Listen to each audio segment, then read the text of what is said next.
महाराज जी ने बोला कि राजू के जब तुम गए अरविंद के बात करने, अरविंद बात करने गए, तब भेष बदल के कोई शक्ति तुम्हारे पास आया था और राजू के पास आकर कोई मटकी उसको दे दी। और वह मटकी राजू ने नहीं ली, राजू ने, क्योंकि उसमें ही जीन थे, क्योंकि उसमें जो काम काली विद्या करे करके उसको शक्ति प्राप्त करनी थी।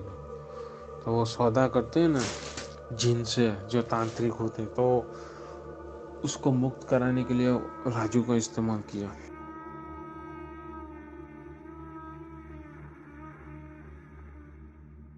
दोस्तों, आप सभी का स्वागत है अक्षय वशिष्ठ चैनल पर। इस चैनल पर मैं अक्षय वशिष्ठ आपको ऐसे पैरानॉर्मल इंसिडेंट और एक्टिविटीज के बारे में बताता हूँ जो कि हमारे फॉलोअर और हमारे सब्सक्राइबर हमारे साथ शेयर करते हैं। इंस्टाग्राम आईडी, जीमेल आईडी और अब एक ऐसा फोन नंबर जो कि आप स्क्रीन पर देख सकते हैं।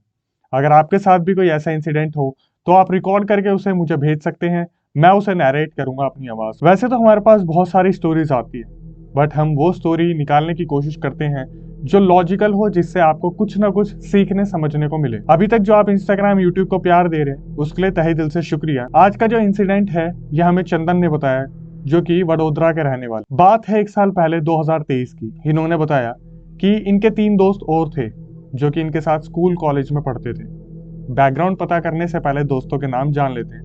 पहले जो स्टोरी हमसे शेयर करने वाले हैं वो है चंदन। उनके दोस्त एक है राजू, अमरीश और अरविंद। इन सब का जन्म वडोदरा के आसपास गुजरात में अपने अपने डिस्ट्रिक्ट में हुआ था। बचपन से ही सारे बहुत शरारती थे। ये स्कूल में मिले थे और फिर कॉलेज में इन्होंने अपनी हायर एजुकेशन को कंप्लीट किया। लेकिन बोलते हैं ना कि कॉलेज से पास आउट होने के बाद सबके रास्ते अलग अलग हो जाते हैं, और इनके साथ भी कुछ ऐसा ही हुआ था। रोज इनकी फोन पर बात हुआ करती थी, रोज प्लान्स बनते थे घूमने के, लेकिन कहीं भी ये घूमने नहीं जा पाते थे। और हमारे साथ भी कुछ ऐसा ही होता है। हर साल कभी ना कभी गोवा का प्लान, कभी मसूरी, कभी मनाली, कभी हरिद्वार, लेकिन कभी भी टाइम नहीं मिल पाता है। इन चारों के साथ भी कुछ ऐसे ही हुआ। अब इसके बीच में एक छोटी सी चीज जो मैं बताना चाहूंगा। चंदन की एक बहन है जिसका नाम है राधा, जो इन तीनों को भी राखी बांधा करती थी जैसे वो चंदन को बांधती थी। वो उन तीनों दोस्तों को भी बिल्कुल अपने से अलग नहीं समझती थी। लेकिन चंदन के बाद जो सबसे ज्यादा अगर किसी से प्यार करती थी राधा एज अ भाई, तो वो राजू थे। सब अपनी लाइफ में बहुत बिजी चल रहे थे और रोज ये कनेक्ट होते थे ओवर द कॉल और डिस्कस करते थे कि भाई कुछ ना कुछ प्लान बनाओ, कहीं घूमने चलते हैं। फाइनली इनका एक प्लान बनता है जयपुर का। ये प्लान करते हैं कि इस बार हम जयपुर जाएंगे और वहां पर हवा महल, जल महल, हम हर चीज एक्सप्लोर करने वाले हैं। पिंक सिटी पूरी अच्छी तरीके से घूमेंगे हम, और वहां देखेंगे कोई ऐसी चीज मिस ना हो जाए। शुरू में प्लान करते हैं हम नारगढ़ फोर्ट भी जाएंगे, आमेर फोर्ट भी जाएंगे, हर जगह जाएंगे। लेकिन जब ये अपनी फैमिली से पूछते तो इन्हें इतनी ज्यादा अनुमति नहीं मिलती कि ये हर जगह घूमे।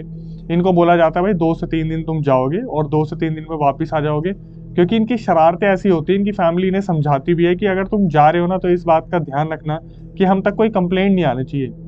और चंदन इस चीज का आश्वासन देता है अपनी फैमिली को और दूसरों की फैमिली को कि मैं ध्यान रखूंगा सबका।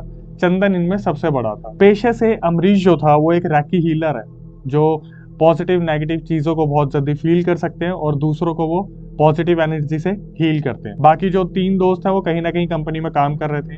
अब हम आते हैं वाक्य की तरफ। 2023 में जब ये जयपुर जाने का प्लान करते हैं, फैमिली के मना करने के बावजूद भी, बहुत ज्यादा प्रेशर करने के बाद ये कैसे न कैसे अनुमति लेते हैं। और जब जयपुर पहुंचते हैं 2 बाइक करते हैं अरेंज, चंदन की और उनके दोस्त अरविंद की बाइक थी। ये चारों निकलते हैं। इनके यहाँ से अच्छा खासा रास्ता था ट्रैवल करके। जब ये जयपुर पहुंचते हैं पहली रात ये होटल बुक करते हैं। चारों प्लान करते हैं कि भाई अगले दिन कहाँ कहाँ जाना है।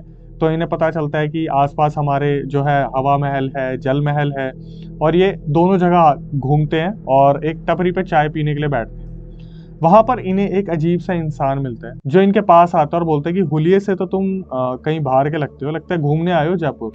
तो ये बोलते हैं कि मनी मन में जान ना पहचान, ये कैसा मेहमान हमारे पास आ गया है। चंदन फिर भी पूछता है कि बताइए क्या हुआ। तो वो बोलता है कि एक बात बताओ, तुम लोग जयपुर राजस्थान आए हो और तुम मेहंदीपुर बालाजी नहीं हो क्या? तो ये बोलते हैं कि मेहंदीपुर बालाजी। फिर एकदम से चंदन के दिमाग में आता है यार ये नाम बहुत बार सुना है, ऐसा क्या खासियत है? चंदन ने सुना था कि यहाँ पर भूत प्रेत की बाधाएं उतारी जाती हैं, और ये ऐसा ही कुछ एडवेंचर अपनी लाइफ में ढूंढ रहे थे। लेकिन इन्हें क्या मालूम था कि एडवेंचर शायद इनको बहुत भारी पड़ सकता है। ये उस इंसान से पूछते हैं कि मेहंदीपुर बालाजी के बारे में आप कुछ बताइए। तो वो बताते हैं, जो इंसान इनके पास आते हैं, कि भाई वो एक हॉन्टेड टेम्पल है, वहाँ पे हॉरर एक्टिविटीज होती हैं, आपके सामने आप लाइव देख सकते हो। तो चंदन अपने दोस्तों की तरफ देखता है और तीनों बोलते हैं कि चलना, सुन तो ले पहले बोल क्या रहा है। तो वो इंसान बोलता है कि यहाँ से 3 घंटे की दूरी पर आपको जो है मेहंदीपुर बालाजी मिलेगा। आप कल सुबह वहां पे निकलना, फ्रेश होकर बिल्कुल आराम से, और दर्शन करके आना। हनुमान जी वहां पे आपको दिखेंगे, प्रेत राज की मूर्ति है, प्रेत बाधाएं वहां पर उतरती हैं। तो इनका भी धीरे धीरे इंटरेस्ट बनना स्टार्ट हो जाता है और ये सोचते हैं यार हो क्या आते, क्या दिक्कत है, चलते हैं वहां पर। ये अपने होटल में वापस आते हैं शाम को और थोड़ा बहुत रिसर्च करते हैं। तो इनको टाइम का अनुमान लग जाता है कि भाई 2.5 से 3 घंटे तो पहुंचने में लगेंगे, तो सुबह 7 बजे निकलना पड़ेगा। तो ये इवनिंग में जब अपने होटल में आते हैं, ये खाते हैं, पीते हैं और सो जाते हैं। सुबह 7 बजे एग्जैक्ट ये लोग तैयार होकर जो है बाइक पे निकलते हैं और एग्जैक्ट 2.5-3 घंटे में ये मेहंदीपुर बालाजी के पास पहुंच जाते हैं।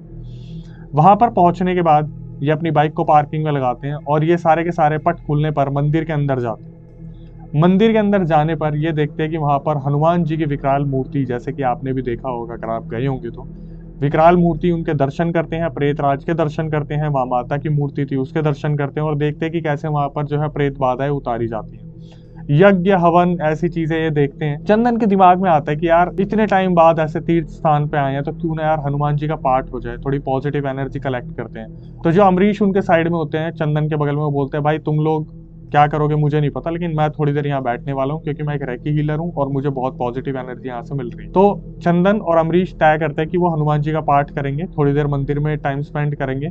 जो राजू और अरविंद होते हैं वो बोलते हैं भाई हमें भूख लग रही है, हम नाश्ता पानी करने जा रहे हैं बाहर, तो जब हम फोन करेंगे थोड़ी देर बाद तुम भी आ जाना। ये बोलने के बाद अरविंद और राजू टेम्पल के बाहर निकलते हैं, मंदिर के बाहर जाते हैं। तभी अरविंद को घर से फोन आता है, वो एक ईएमआई अपना पे करना भूल गए थे किसी चीज की। तो अरविंद जब तक फोन पे लगते हैं, राजू के पास कोई आता है उससे बात करने के लिए, लेकिन अरविंद फोन पे बात कर रहे थे। वो थोड़ी देर में जैसे कॉल कट करते हैं और पीछे मुड़ के देखते हैं तो राजू किसी से बात कर रहा होता है और वो अचानक से अरविंद को देख के साइड से निकल जाता है। तो अरविंद उसे ध्यान से देख ही रहा होता है। जब राजू पलटता है तो देखता है राजू के हाथ में एक मटका है और अरविंद उससे पूछता है कि ये तेरे हाथ में मटका कहाँ से आया। तो राजू बोलता है यार अभी एक इंसान मेरे पास आया था, बोला 1 सेकंड के लिए इसे पकड़ो, मैं अपनी चप्पल पहन के आपसे मटका ले लेता हूँ। अरविंद ने इस चीज के बारे में सुना था कि जब भी आप मेहंदीपुर बालाजी जाओ, किसी के हाथों से कुछ लो मत, किसी का दिया कुछ खाओ मत, अगर कोई आवाज आए तो पीछे पलट के देखना मत। तो राजू पहली गलती तो कर चुका था, उसने किसी न किसी के हाथ से कुछ ना कुछ ले लिया था। हालांकि अरविंद ने इसे बहुत ज्यादा कोई बड़ा ऐसा नहीं समझा कि भाई बहुत बड़ी गलती हो गई है। उसने बोला काम कर, फटाफट इस मटके को साइड में रख और फटाफट चलते हैं, उन्हें भी फोन कर ले, अब उनके शायद पाठ वगैरह हो गया होगा। तो वो लोग चंदन और अमरीश को फोन करते हैं कि भाइयों अगर आपका हो गया तो आप लोग भी बाहर आ जाओ, चाय नाश्ता करते हैं, 3 घंटे दूर अपने होटल में जाना है, वहां पे फिर फ्रेश होकर वहां भी खाना है और फिर कल सुबह घर भी जाना है। तो जो चंदन और अमरीश होते हैं बोलते हैं कि ठीक है हम भी बाहर आ रहे हैं। ये लोग चारों जो है मिलते हैं बाहर आके और आपस में डिसाइड करते हैं कि अब कहाँ चलना है। नॉर्मली ये गेड़ी मारते हुए अपने होटल में जाते हैं, दर्शन इन्होंने कर लिए थे। इवनिंग में अपने होटल में रुकते हैं और अगले सुबह बड़ोदरा अपने अपने घर पहुंच जाते हैं। उसी रात को जब चंदन अपना फोन थोड़ा सा देख रहा होता है, 12:30 बजे वो अपना फोन रखता है, 2:30 बजे वो देखता है एकदम से उसका फोन रिंग हो रहा है और उस पर राजू की कॉल आई है। ये देखने के बाद चंदन जो है बहुत ज्यादा घबरा जाता है कि राजू की इस टाइम कैसे कॉल आ गई। ये फोन उठाते चंदन कान पे लगाते हैं तो उधर से आवाज आती है कि चंदन मुझे बचा लो, ये 7 के 7 लोग मुझे जान से मार देंगे। चंदन एकदम से हैरान हो जाते हैं, 7 लोग? तो बोलते राजू तू किस बारे में बात कर रहे हैं, तू ठीक तो है ना।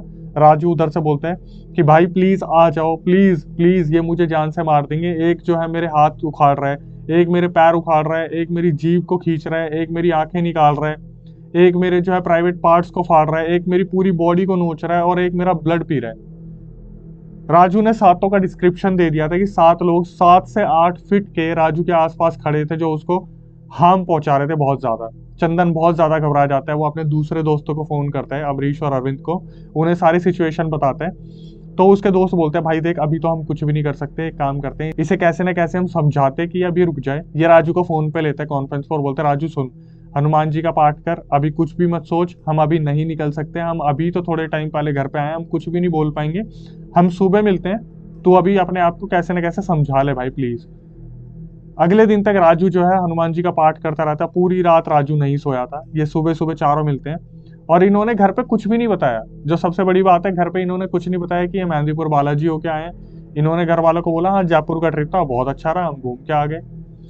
ये एक मंदिर में जाते हैं राजू को लेके, और पंडित जी को भी कुछ नहीं बताते कि हम मेहंदीपुर बालाजी हो आए हैं। पंडित जी को बोलते हैं कि एक काम काम करो पंडित जी, इसको जयपुर में नजर वगैरह लग गई है, इसकी नजर उतार दो, जो भी आप यज्ञ करते हो ना। पंडित जी बोलते हैं 5100 रुपए लगेंगे सामग्री के, और मैं यज्ञ कर देता हूँ, लड़का ठीक हो जाएगा, अगर इसकी तबीयत भी खराब है नजर की वजह से। पंडित जी जो होते हैं इनसे पूछते कोई और तो भाई दिक्कत नहीं है ना, वो भी है तो मुझे बता दो। इनमें से कोई कुछ भी पंडित जी को नहीं बताता। चलो ठीक है, यज्ञ हो जाता है, ये लोग अपने घर आ जाते हैं, सब बहुत पॉजिटिव फील कर रहे होते हैं। अमरीश जो है जब राजू को छोड़ रहा होता है ना उसके घर पे, तो अमरीश बोलता है कि भाई मुझे ना बड़ा इसके घर पे नेगेटिव सी यार एनर्जी आ रही है। और ये बोलते बोलते अमरीश को ना तीनों देख रहे होते हैं, राजू, अरविंद और जो चंदन होते हैं, अमरीश को पसीने आ रहे होते हैं बहुत। और उस टाइम पे मौसम बड़ा ठीक होता है कि मतलब ऐसा सीन नहीं होता कि पसीने एकदम से आए। ये राजू की तरफ देखते हैं और राजू को बोलते हैं कि कोई नहीं भाई तू जा, अमरीश की तबीयत खराब हो रही होगी, पूरा धुआं उठ रहा था, हो सकता है हवन में इसको कोई चिंगारी विंगारी कुछ लगी हो। ठीक है, ये एक दूसरे को समझाते हैं और अपने अपने घर चले जाते हैं। घर आने के बाद एग्जैक्ट रात के 2:30 से 3 के बीच में फिर दोबारा चंदन के पास फोन आता है कि भाई प्लीज ये मुझे मार देंगे, मैं सच बता रहा हूँ, मुझे बचा लो इनसे। और ये बोल के राजू फोन काट देता है। चंदन फटाफट से अरविंद और अमरीश को फोन करता है, ये अपनी चुपचाप बाइक निकाल के चुपचाप पहुंचते हैं उसके घर पे, और राजू को बोलते हैं कि पीछे वाला गेट खोल भाई अपना, हम आ गए। राजू फटाफट से गेट खोल के कोने में छुप जाता है। ये तीनों आते हैं पीछे वाले कमरे में, उसके बोलते क्या हुआ, तो ये बोलता है भाई मुझे मारने के लिए ना यहाँ पर मेरे कमरे में बहुत सारे लोग हैं, मुझे बचा लो। और चंदन गर्दन घुमा के देखता है, कोई भी नहीं है। अमरीश अकेला होता है जो बार बार कमरे में बोल रहा होता है मुझे बहुत नेगेटिव वाइब्स आ रही है, बहुत नेगेटिव वाइब्स आ रही है, और अमरीश ये बोलता बोलता कमरे में बेहोश हो जाता है। अरविंद और राजू ये चीज देख रहे होते हैं, चल क्या रहा है, ये हो क्या रहा है। ये राजू को कैसे न कैसे थपकी देके सुलाते हैं, अमरीश को उठाते हैं, अमरीश बेहोश हो रखा था, उसके पानी के छींटे मारते हैं। ये अपने जो है चल रहा होता है इनका जो भी विवाद हो रहा होता है आपस। तो ये लोग सोचते हैं घर वालों के सामने अब सरेंडर कर देते हैं, उन्हें सच सच बता देते हैं, देखते हैं क्या होगा। तो ये सुबह क्या करते हैं, चंदन की फैमिली आती है, राजू की फैमिली तो वहीं पे होती है, अमरीश और अरविंद की फैमिली आती है, और ये वहां पर बता देते हैं सबको कि ऐसे ऐसे हम जयपुर होके आए थे, और जब से आए राजू के साथ अजीब अजीब से ये इंसिडेंट हो रहे हैं। अब फैमिलीज जो होती हैं वो सुनती है पूरी चीज, क्या हो रहा है क्या हो रहा है, लेकिन इसमें भी चंदन एक बहुत बड़ी गलती करता है। ये आपस में सब मिलके एक बहुत बड़ी गलती करते हैं। ये फिर फैमिली को नहीं बताते कि भाई ऐसे ऐसे हम जो है मेहंदीपुर बालाजी होके आए थे, और राजू को किसी ने कुछ किया, मटका दिया, ये करा वो करा, कुछ नहीं, डर के मारे। क्योंकि चंदन की फैमिली ने पहले बोला था अगर तूने इस बार कोई शरारत की या कोई कंप्लेंट आई ना जिंदगी में तो भूल जियो, तेरे को घूमने कहीं जाने देंगे हम। ये लोग बताते हैं, ये नहीं बताते मेहंदीपुर बालाजी के बारे में, बाकी सब बता देते कि जयपुर गए, उस फोर्ट में गए, वहां से कुछ पैर लग गया होगा, ये हो गया वो हो गया। तो राजू की जो फैमिली होती है बोलती है कोई नहीं बेटा, आप लोग, हमें पता है आप तीनों चारों दोस्त, तो आप बुरा नहीं चाहोगे राजू का, जो हो गया सो हो गया, हम कुल के पंडित जी को बुलाते हैं और कुल के पंडित जी हमें बता देंगे क्या दिक्कत है क्या नहीं।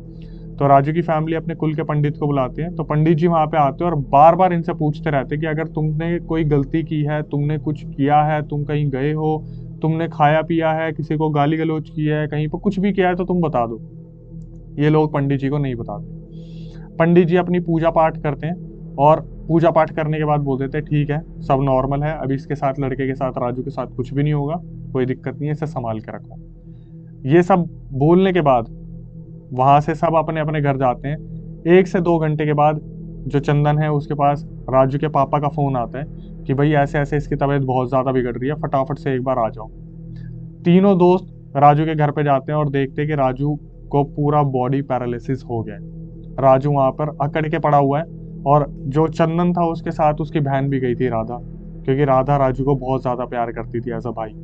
वहां जाने के बाद ये देखते हैं कि राजू का पूरी तरीके से बॉडी पैरालिसिस हो चुका है। इसको फटाफट से उठाते हैं, एक हॉस्पिटल में लेके जाते हैं। हॉस्पिटल में ले जाते ही डॉक्टर बोल देते हैं तो पैरालिसिस हो चुका है इसे, इसका कुछ भी नहीं हो सकता, अगर इसकी ढंग से केयर नहीं हुई तो ये तो 3-4 महीने में मर भी जाएगा। क्योंकि इतना ज्यादा पैरालिसिस इतनी कम उम्र में तो बहुत ही कम केसेस ऐसे आते हैं। डॉक्टर ने ये साफ साफ बोल दिया था इनकी फैमिली को।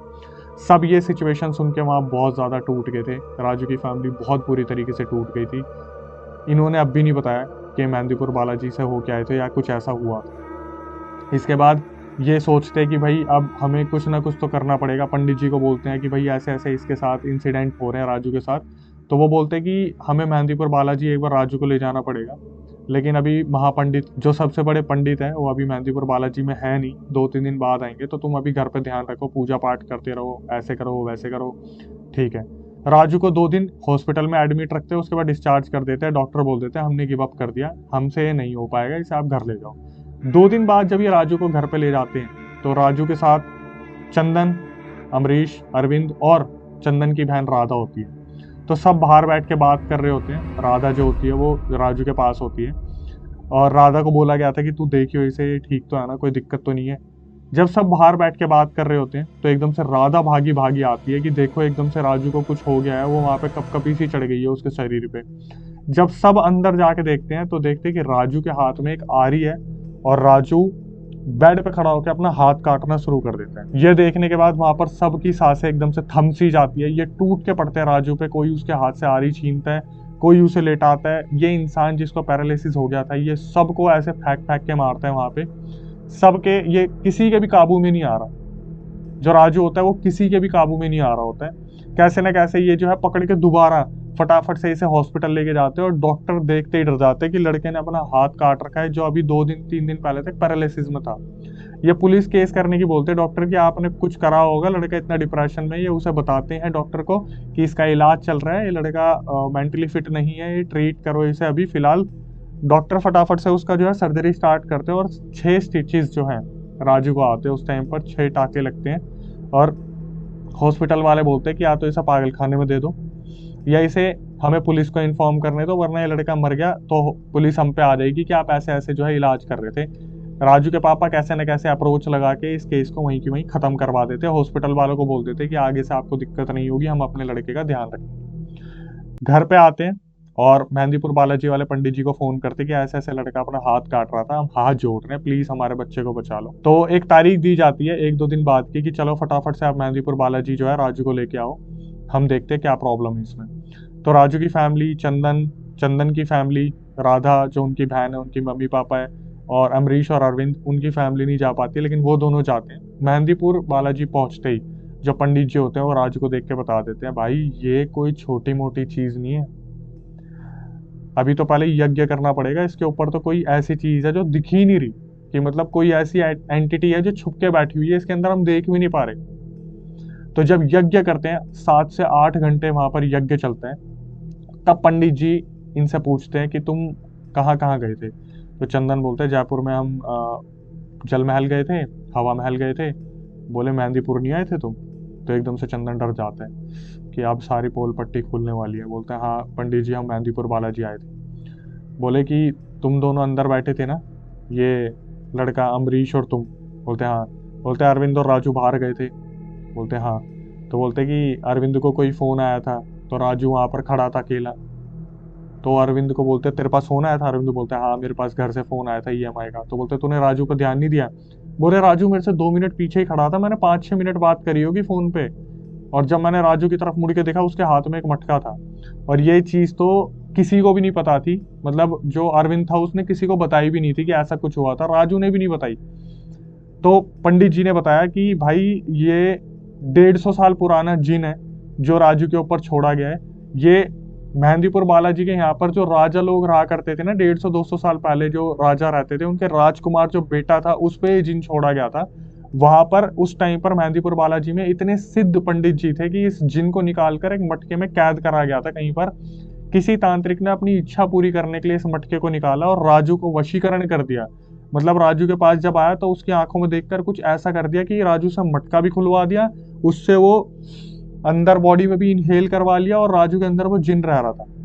और वो 7 जिन जो दिखते थे राजू को वो अलग अलग रूप में दिखते थे। अब सारे वहां पे डर गए कि भाई अब कैसे इलाज होगा। तो जो महापंडित थे उस टाइम पे जो यज्ञ कर रहे थे उन्होंने बोला कि 7 से 8 महीने लगेंगे इस लड़के को ठीक होने में, लेकिन ये 2 से 3 महीने से ज्यादा जिएगा नहीं अगर ये जिन अंदर इसके रहा तो। वहां पर बहुत सारी चर्चाएं चल रही थी इस बारे में, और सबसे ज्यादा जो परेशान थी वो राधा हो रही थी, क्योंकि वो तो कलाई पर राखी बांधती थी उसके। राजू के मम्मी पापा थे वो देख रहे थे हो क्या रहा है हमारे बच्चे के साथ। इतना सब कुछ चल रहा था, और जो इंसिडेंट इतने में हो रहे थे ना, राजू का जो वेट था 75 किलो से घट के 36 किलो पे आ गया था। 75 से 36 किलो। चंदन ने ये चीज मुझे हाईलाइट की कि ऑडियंस को बताना कि 75 किलो से 36 किलो पे वेट आ गया था। इतना ज्यादा बुरा इम्पैक्ट उसके ऊपर पड़ा था, कभी खून बह रहा है, हाथ कट रहे हैं, ये सब चल रहा है। तो महापंडित जी बोलते कि एक काम करो अभी से घर लेके जाओ, हम देखते हैं हमसे क्या पॉसिबल हो सकता है, हम दिन रात यज्ञ करेंगे इसके लिए। तो जो राधा होती है ना, चंदन की बहन, वो वहां पर बैठ के सुन रही होती है और वो बोलती है कि ऐसे मैं अपने भाई को मरने नहीं दूंगी, मैंने ऐसे कलाई पे इसके फालतू में राखी नहीं बांधी। जो राधा होती है वो महादेव की बहुत बड़ी भक्त होती है, महाकाल की बहुत बड़ी भक्त होती है।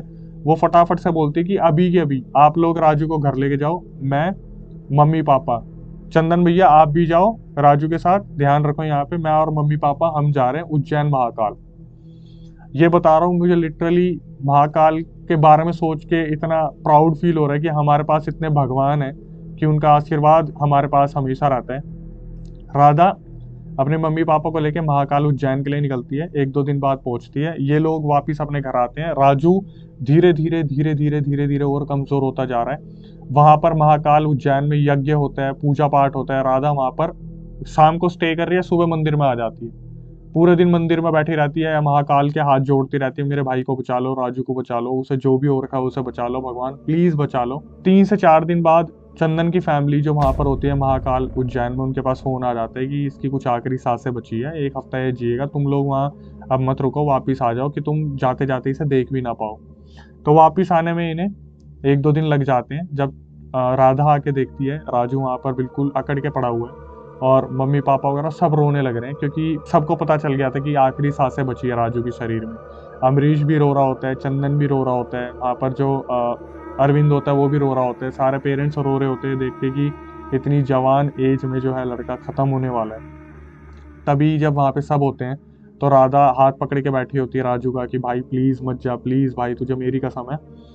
देखते देखते राजू के प्राण निकल जाते हैं। राजू वहां पर लेटा होता है और सबको पता चल जाता है कि ये मर चुका है।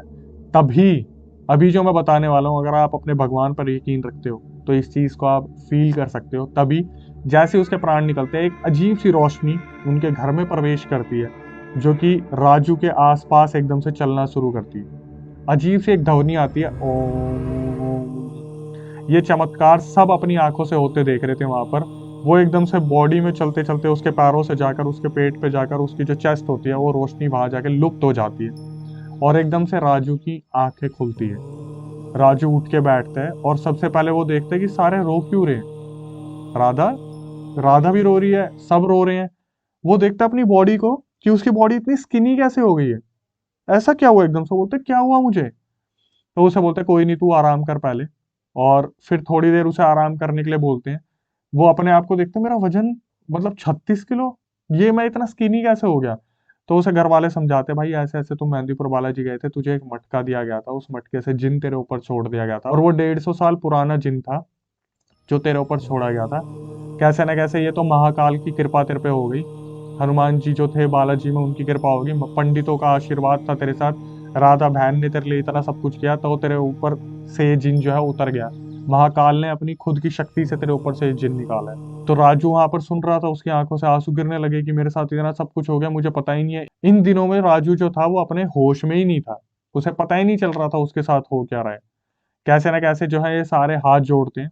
और भाई आगे बढ़ने से पहले मैं भी एक बार हाथ जोड़ना चाहूंगा। सबसे पहले मेहंदीपुर बालाजी को जय, उज्जैन महाकाल को जय, हमारी बाई जी को जय जो कि हमारी कुल देवी है। आप भी एक बार नमन कर लीजिए, ताकि भगवान ना करे कभी अगर आपके साथ ऐसा हुआ तो भाई भगवान ही, बोलते हैं ना भक्ति में इतनी शक्ति होती है जो इन चीजों से आपको मुक्त कर सकती है। सबने हाथ खड़े कर दिए थे, सबको टाइम चाहिए था इस जिन को निकालने के लिए, लेकिन उज्जैन महाकाल में जाके राधा ने जो वहां पर अपनी भक्ति दिखाई है, उसने अपने लिए कुछ नहीं लिया लेकिन अपने भाई राजू को उसने बचा लिया। अभी राजू जो है 1 साल हो चुका है लेकिन राजू अभी भी हील नहीं कर पाया है। उसका वजन 36 से 45 किलो हुआ है। मेरे पास फोटो आ चुकी है, मेरे पास सारे प्रूफ आ चुके हैं, लेकिन मैं नहीं लगा सकता। तो मैं रिक्वेस्ट करूंगा आप लोगों से कि चंदन को मैं एज अ कमेंटर वहां पर एज अ टेलर हाईलाइट करूंगा, कमेंट्स में उसका कमेंट पिन करूंगा। अगर उससे आपको कुछ बात करनी है तो आप कर सकते हो, पर्सनली प्रूफ मांगने तो मांग सकते हो। मेरे पास सारे प्रूफ आए हैं, राजू की फोटो भी है, चंदन अरविंद सबकी फैमिली की है। उस दौरान पंडित जी की भी फोटो आई है, जो उनके कुल के पंडित थे उनकी भी फोटो आई है, लेकिन मैं नहीं लगाना चाहूंगा। आइडेंटिटी रिवील करना मेरा काम नहीं है। सिर्फ इसी चक्कर में कितने सारे लोग हैं जो अपनी स्टोरी शेयर नहीं करते कि आइडेंटिटी रिवील हो जाएगी। अब सब अपनी लाइफ में सब अच्छा कर रहे हैं। राजू पर थोड़ी ज्यादा नजर रखी जाती है क्योंकि उसकी तबीयत इतनी ज्यादा खराब नहीं रहती। वो अगर 1 किलोमीटर चल भी लेता है तो वो बेचारा हाफ जाता है, थक जाता है। लेकिन सब अपनी लाइफ में सब अच्छा कर रहे हैं। चंदन ने बताया कि भाई राधा वहां से जब जा रही थी ना, तो उसने राजू को पलट के बोला कि कलाई को खाली रखना अगले साल, ये जितने भी भूत प्रेत के बंधन है उतार लो अपने हाथों से, वहां पर मेरी राखी आनी चाहिए अगले साल। तो राधा वहां से हंस के निकलती है और राजू भी हंसने लग जाते हैं। एट द एंड सब वहां पर ठीक हो जाते हैं। सुनने में ये बिल्कुल मूवी का सीन जैसा लगता है, लेकिन जिस तरीके से चंदन ने मुझे बताया, सीरियसली मैं हैरान हो गया। और ऐसे चमत्कार बहुत सारी रिकॉर्डिंग्स में मेरे पास आते हैं, लेकिन जहां पर प्रूफ मेरे पास नहीं आते, वो चीज मैं अपने साथ इन्वॉल्व नहीं करता। तो मेरे पास बहुत सारे प्रूफ हैं। और आप चंदन से मैं रिक्वेस्ट करूंगा कि अगर आप भाई कोई पर्सनली आपसे बात करना चाहते हैं तो आप करना, उससे बताना उसे जो भी है। वीडियो बहुत ज़्यादा लंबी ना हो, इसलिए हम इसे यहीं पे समाप्त करते हैं। लेकिन मैं आपसे एक रिक्वेस्ट करना चाहूंगा कि अगर आप यहाँ तक आ गए हैं तो चैनल को सब्सक्राइब करें, बेल नोटिफिकेशन ऑन कर लें। अगर आपके साथ ऐसा कोई इंसिडेंट हुआ हो तो आप उसे शेयर कर सकते हैं हमारे साथ। मैं अक्षय वशिष्ठ उसे नैरेट करूंगा अपनी आवाज़ में। अभी तक जो इंस्टाग्राम यूट्यूब को आप प्यार दे रहे हैं उसके लिए तहे दिल से शुक्रिया। नेक्स्ट वीडियो आने तक stay tuned with the channel.